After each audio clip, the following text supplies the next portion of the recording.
Following sentences by filling in suitable subjects. इसमें हमने subject भरना है इन फिलअप में।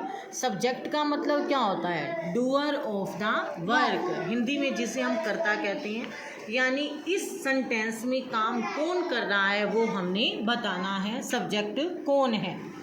Dash are playing hockey, dash are playing hockey. इसके लिए सब्जेक्ट फिल करने के लिए हम सबसे पहले ध्यान देंगे हेल्पिंग वर्ब पर। हेल्पिंग वर्ब हमारी क्या है उसके अकॉर्डिंग भरेंगे। अगर हमारी इज़ है, वोज है तो हम भरेंगे सिंगुलर, यानी एक मेंबर, सब्जेक्ट एक वचन। और अगर हमारा आर है, वर है तो आएगा हमारा प्लूरल। ओके, उसके अकॉर्डिंग भरेंगे। Dash are playing hockey. आप बताओ क्या भरेंगे इसमें? चिल्ड्रन। चिल्ड्रन, वाई, क्यों? क्योंकि बैग हेल्पिंग वर्ब आर है, इसीलिए यहाँ पर सब्जेक्ट प्लूरल होगा। बहुत सारे मेंबर होंगे, यानी आप चिल्ड्रन कह सकते हैं, दे कह सकती हैं। Very good. तो आपने यहाँ जवाब दिया children, CHILDREN, children. Children are playing hockey, बिल्कुल ठीक है, बच्चे हॉकी खेल रहे हैं। Dash is a very hard working boy. यहाँ पर हेल्पिंग वर्ब है इज़, इसीलिए सब्जेक्ट होगा सिंगुलर, एक मेंबर। एक मेंबर यानी ही भी हो सकता है, शी भी, या कोई नेम भी भर सकते हैं। तो हर्ष क्या भरूँ मैं यहाँ पर बेटा? मैम ही भी भर सकते हैं, ही भी ठीक है, किसी का नाम भी भर सकते हैं। He is a very hard working boy, वह बहुत मेहनती लड़का है। शी नहीं भर सकते थे, क्यों? क्योंकि बॉय की बात है ना, तो ही आएगा। ठीक है, ही आएगा, या फिर किसी बॉय का नाम भर देंगे। ठीक है। Dash is looking after the patient, dash is looking after the patient. Helping verb को हमने देखा इज। अब यह है पेशेंट, मरीज का ध्यान कौन रखता है? नर्स। नर्स, तो क्या आएगा? नर्स। नर्स तो सिंगुलर ही है, NURSE, nurse. Next, dash goes for a walk every day. Goes verb के साथ एस या ES हो तो सब्जेक्ट हमारा क्या होता है? सिंगुलर, एक वचन होता है।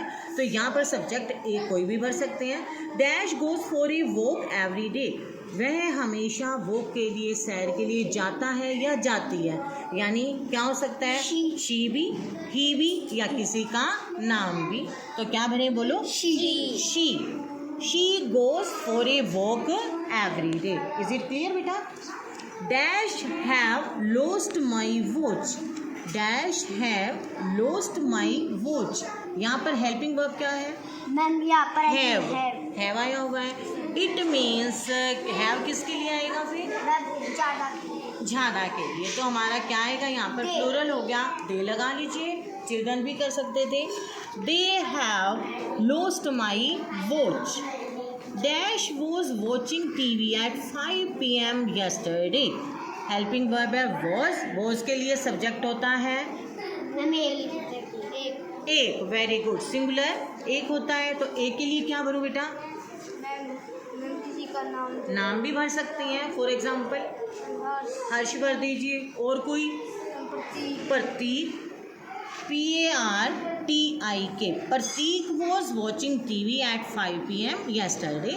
इट मीन्स हमने क्या देखना है? हेल्पिंग वर्ब को नोटिस करना है। अगर हमारे पास इज़ है, और इज़ है तो हम भर देंगे, वोज है, इज़ है तो हमारा सब्जेक्ट होगा सिंगुलर, एक मेंबर। वो ही भी हो सकता है, शी भी हो सकता है, और क्या भर सकते हैं? किसी का नेम भी फिल कर सकती हैं। और अगर हमारे पास हेल्पिंग वर्ब आर है, वर है, हैव है तो हम भरेंगे उसके लिए प्लूरल, यानी ज़्यादा मेंबर, बहुवचन। ओके।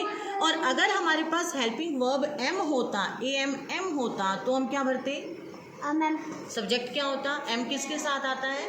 आई आई के साथ, तो हम सब्जेक्ट भरते आई। Is it clear? ओके।